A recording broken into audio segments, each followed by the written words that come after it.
Buddha said, desire is the cause of misery. True.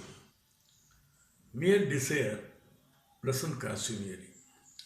When you start acting upon any desire which you have, you perform an action. When you perform an action, it causes satisfaction to you, or happiness to you, or it causes pain or unhappiness to you. Not to speak of your actions producing happiness or unhappiness to others. So, if one wants to avoid unhappiness, the source to be attacked, the action to be taken is on action itself. Because an action is born out of desire, that desire is the fundamental nature of any human being. But how we handle the desire is very important in determining how it's going to affect you and how it is going to affect others. Not only for realization of Brahman or the supreme reality or the understanding of the reality, action is also important for happiness in this world in discharge of our mundane responsibilities. The object of every living being, technically speaking, is not pleasure seeking. Fundamentally, it is avoidance of pain. So, every organism tries to avoid pain and increase the chances of happiness thereby. But happiness or unhappiness arises only when an action is performed, when we attempt to fulfill a desire. As I said a little while earlier, controlling the desire is not our goal. The more you try to control a desire, the more it will become powerful. So, it is a question of handling the desire by initiating action and ensuring that it does not affect our mental equilibrium or our state of mind. So, how do we go about it? There are four paths chosen in Indian philosophy. One is Raja Yoga, second is Karma Yoga, third is Jnana Yoga, and the fourth is Bhakti Yoga. One is path of physical exercise, Raja Yoga, through which you regulate the mind. You channelize the mind, you don't control. The term that is being used most of the time is controlling. You don't control. The more you try to control mind, it will go away from you. It is only a regulation. You will have to regulate it. You will have to lead the mind away from what is focusing upon by misleading it. This is possible by practice and willpower. The second is Karma Yoga, by performing action. Third is a little difficult, is that the understanding of the nature of things and the nature of affect our actions and what it is likely to produce and act accordingly. This is Jnana Yoga. Fourth is, even though many people think it is the easiest, it is not the easiest. In my opinion, it is one of the toughest. It looks very easy. That is surrendering everything to a supreme being like God and leave everything, which is very, very difficult. Of course, there are people who have done it and it delivers result and it has an emotional connection. See, Bhakti Yoga is one thing which connects emotionally, and after all, man is an emotional being. Despite assertion to the contrary, he is rational. We are more often than not ruled by heart and not by mind. Now, how do we perform that action? When we perform an action, how do we ensure that it does not affect us? Now for this, Lord Krishna in Bhagavad Gita chapter 2 in Sloka 47 gives a solution in two sentences. Karmanyeva adhikaraste ma paleshu kadachana ma karma balahetuhu bhurma te sango tava karmani. The meaning is, you are entitled to perform action, but never to its fruit. Yet at the same time, do not cease work. Do not cease work. Do not cease performing action.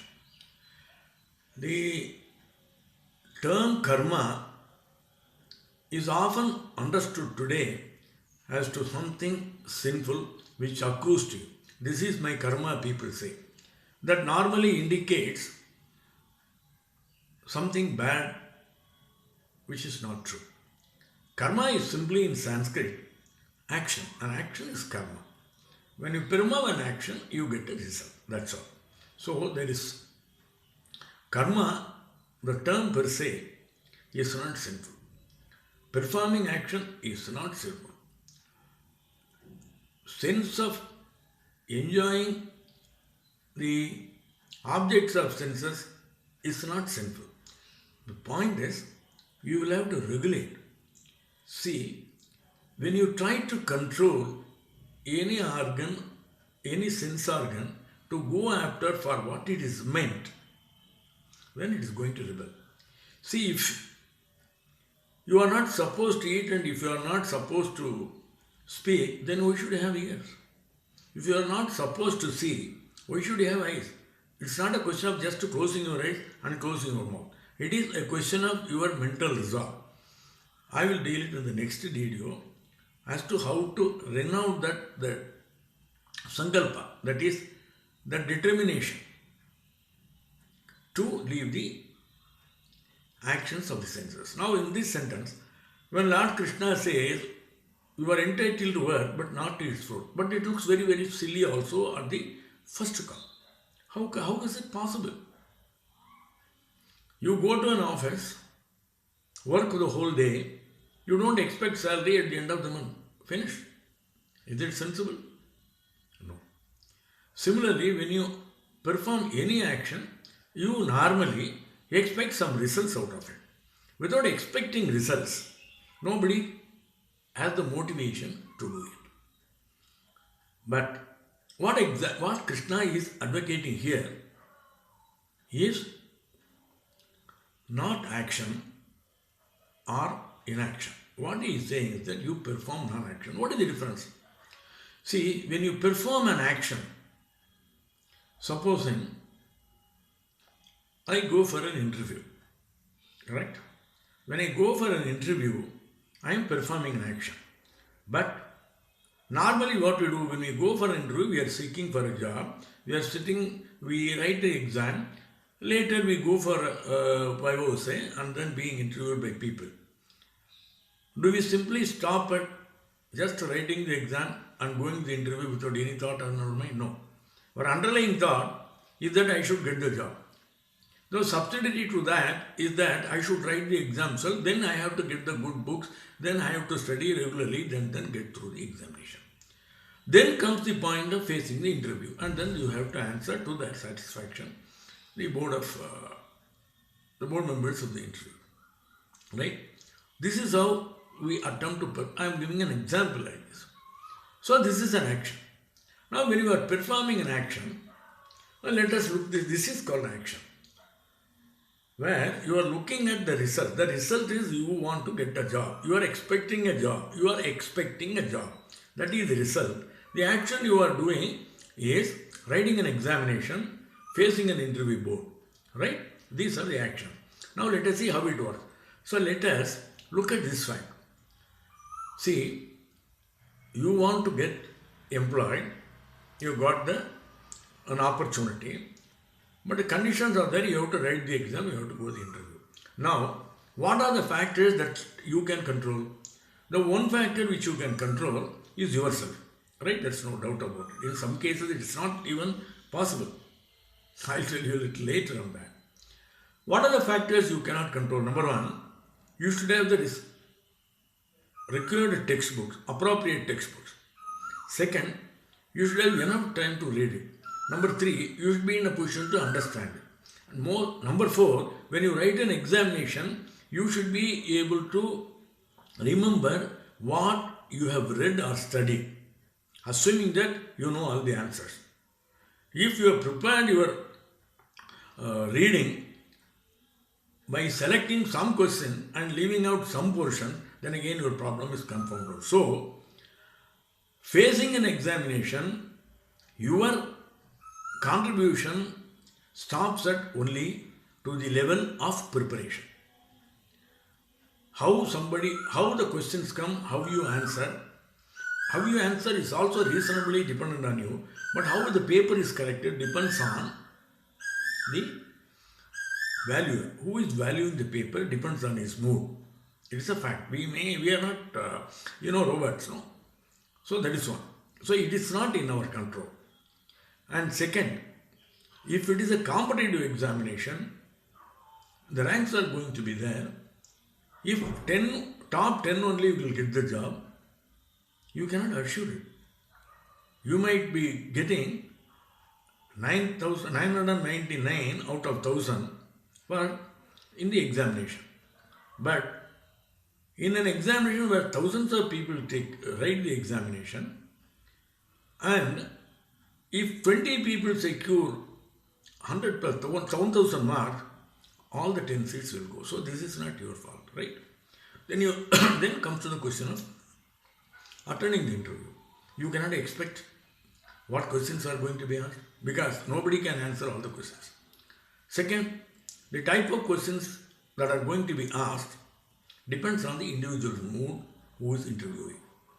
Third, you should be able to relate. So, the net result is the only thing which is under control is yourself.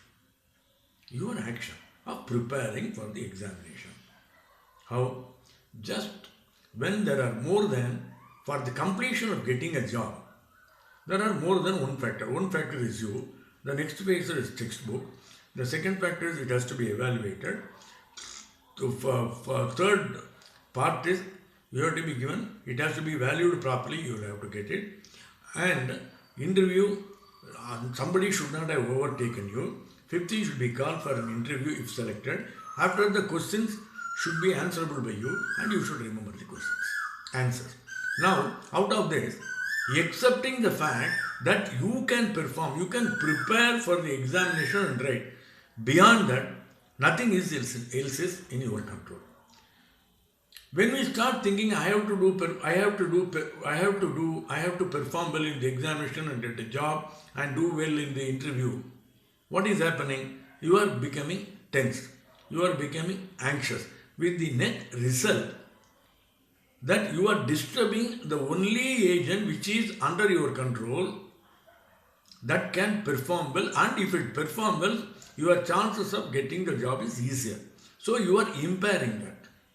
Therefore, even if you assume that all the other factors are going to happen in your favor, you will fail because of this anxiety, because you will not be functioning 100% efficiently. So you will be lowering your chances of succeeding in your attempt in getting a job.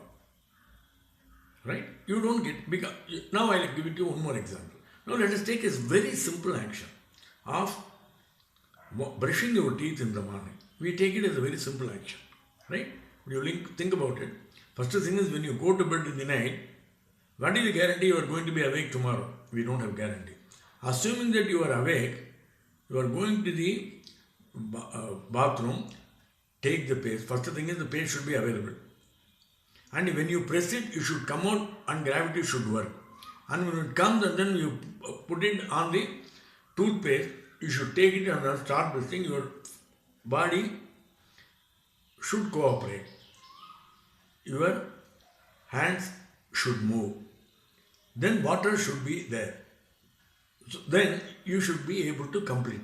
In this, what is that factor which is in your control? Do we take brushing our teeth as an anxiety? No. we simply do it. In Sanskrit, there is a very simple term like certain things are called upadhi. Upadhi means something uncomfortable, it has to be done. For example, going to toilet is an upadhi. It is that action is performed to relieve. Similarly, action has to be performed. We don't think of anything else. We just perform an action and you get the result. Similarly, when you perform an action, you just do it because it ought to be performed. Don't bother about the result for the simple reason that when you start worrying about the results, you are lowering your efficiency in performing that action. This is called non-action. One is action with attachment to the result, which impairs your efficiency. Second is performance of an action without worrying about the result. When we say without worrying about the results, mean don't be excited, don't be too much concerned. Do it fully to your fullest capacities. Don't compare yourself with somebody else. He has that capacity, I don't have to. Whatever is possible for you, do the maximum. This is non-action. The third is inaction. So when you say, my performance of action is dependent on many factors other than me. Even if I do well, others may not work favorably, other factors. Then what should I do? That becomes inaction. That is a tamasic guna. But again, a non-performance action will result in something which is not palatable to you.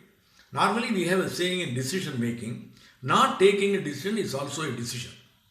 But unfortunately in these cases, non-decision and non-performance and action will more or less bring you only an adverse effect.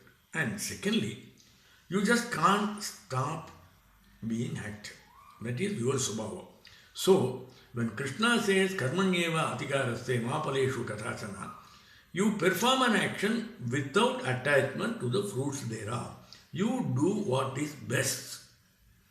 Don't bother about anything. Your efficiency level is high. It will be high. Without being bothered about the result. Then you will definitely get the result. At the same time, ma karma balahetu. Do not be responsible. Do not hold yourself responsible for the results of action. Which means, you should understand in the proper perspective. Do not feel responsible for the results of your action doesn't mean that you are not responsible for the results. No. Which means here what it means that don't think you are controlling the results. You do what is best in your interest, what is best in accordance with your talents. That's all. You do not become the cause. You do not become the cause in the sense that by lowering your efficiency. At the same time, ma karma balahetu bhurmate sangostava karmani. Akarmani means non-performance of action. Sangha means attachment. That is, you should not have attachment. When you say that you should not, when you have to perform an action without attachment to the fruits thereof, it doesn't mean that you should be attached to non-performance action. So put it in simple words. If you want to succeed in anything and to fully utilize your potential, do a thing which you ought to do without worrying about what it would produce. How does one determine what one has to do? I will discuss it later in another video.